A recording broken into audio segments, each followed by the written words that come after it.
হইলো? থামো থামো, কোথায় ঢুকছো? কেনে আমার বইয়ের কাছে। এটা তোমার শ্বশুর বাড়ি মনে হচ্ছে নাকি? এর কাছে যাচ্ছ? ভাই শ্বশুর বাড়ি মনে হবে কেনে?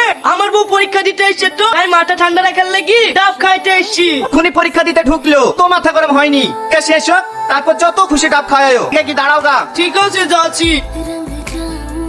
পরীক্ষা কখন শেষ হবে? দুটো বাজু। এই বাজে হলো বল দিদি, কমন আনকমন প্রশ্ন দিয়েছে যা আমরা কোনোদিন পড়িনি। আমার বউ চলে এসছে।